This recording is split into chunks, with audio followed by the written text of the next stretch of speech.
नमस्कार, मैं रीना, आप देख रहे हैं विंध्य भारत। विश्व कल्याण हेतु 25 मई से पंडित दीपक कुमार तिवारी 9 दिवसीय अग्नि साधना में लीन हो गए हैं। यह साधना ज्येष्ठ कृष्ण पक्ष की 10वीं से प्रारंभ हुआ है।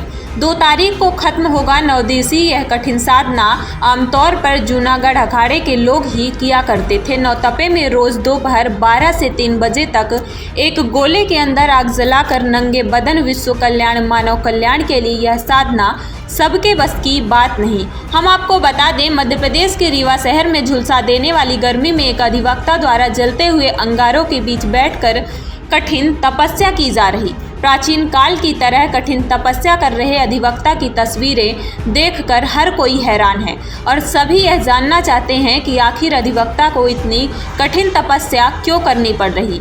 तस्वीरों में अधिवक्ता के चारों ओर लकड़ियां जल रही हैं जो अंगारों की तरह दिख रही हैं। इस दहकते अंगारों के बीच अधिवक्ता बैठकर अपनी साधना में लीन है।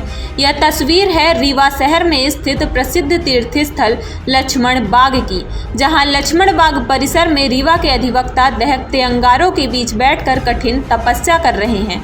मिली जानकारी के मुताबिक रीवा शहर के पानिनटोला निवासी दीपक तिवारी पेशे से अधिवक्ता हैं, जो रीवा जिला मुख्यालय में वकालत करते हैं। बता दें, प्राचीन काल की तरह तपस्या करना हर किसी के बस की बात नहीं, और वह भी दुनिया के लिए। जिस स्थान पर अधिवक्ता तपस्या कर रहे हैं वह तीर्थ स्थान के साथ तपोस्थली भी कहा जाता है, जहां लोग तप करते हुए अक्सर यहां देखे जाते हैं। वही इस तपस्या पर जैसे ही लोगों को पता चल रहा है तो लोग यहां आकर तपस्वी का दर्शन कर रहे हैं। हमने इस साधना को लेकर पंडित दीपक तिवारी से बात की, साथ ही वहां पर मौजूद कुछ लोगों से भी हमने बात की। आइए आपको सुनाते हैं उन्होंने क्या कुछ कहा।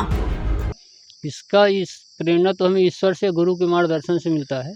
इसका उद्देश्य मूल विश्व कल्याण मानव कल्याण के लिए है। जैसे कोरोना महामारी है और विश्व में जो युद्ध चल रहा है, तो इसके सबके लिए शांति हो, इसलिए हम इस तप में बैठे हुए। इसका नाम है पंचाग्नि साधना, जो 25 तारीख से चालू होकर 2 जून को हमारा समापन होगा।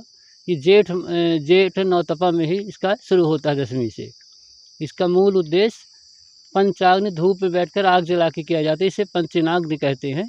और इसका एक पार्ट 2 होता है जो माघ के माह में ठंड में होता है, जो 3 बजे रात से ब्रह्म मुहूर्त में 108 घड़े से जलाभिषेक किया जाता है ठंडे पानी से। वो पार्ट 2 कहलाता है पंचाग्नि का। पेशे से आप वकील हैं? हाँ, पेशे से हम अधिवक्ता हैं। जो है इस तरह की साधना कितनी मुश्किलों भरी है ये साधना? मुश्किल भरी ये, हम बचपन से इस लाइन में लगे हुए हैं, तो मुश्किल तो होता है, लेकिन ईश्वर में जुड़ने से कोई फर्क फिर नहीं पड़ता है।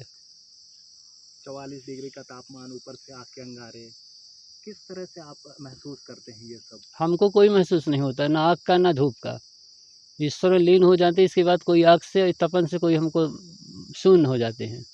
होता है जी। मैं 25 तारीख से निरंतर यहाँ पे हूँ और 2 तारीख तक रहूँगा। ये मेरे बचपन के मित्र भी हैं।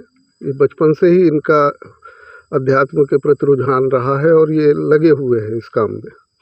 ये मानव कल्याण और विश्व शांति के दृष्टिगत ये इन्होंने साधना रखी है। साधना का मतलब ये होता है कि शरीर को साधना विपरीत परिस्थितियों में।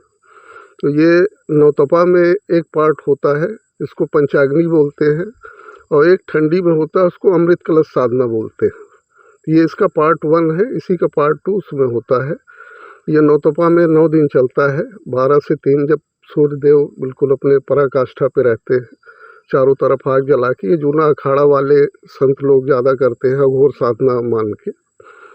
और ये भैया का चल रहा है, इसका सबको हमको प्रतिफल मिलेगा, आशीर्वाद है इनका, ईश्वर का। क्या नाम है आपका? जितेंद्र दुबे।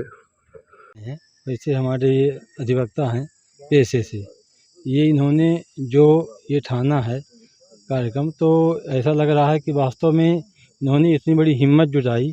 हम लोगों को तो इस धूप में खड़े होना भी मुश्किल रहता है, और धन्य है हमारे मित्र को कि इन्होंने विश्व के कल्याण हेतु और हम लोगों के कल्याण हेतु, सबके मतलब पूरे समाज के हित के लिए इन्होंने बहुत अच्छा कार्य किया है। ये तो बहुत ही हम लोगों के पूजनीय है ना, सराहनीय है। ये जो भी कहें सब भी ये बहुत अच्छे वो हैं कि जो सबके लिए कल्याण कर रहे हैं। क्या नाम है आपका? क्षेत्रपाल मिश्रा एडवोकेट।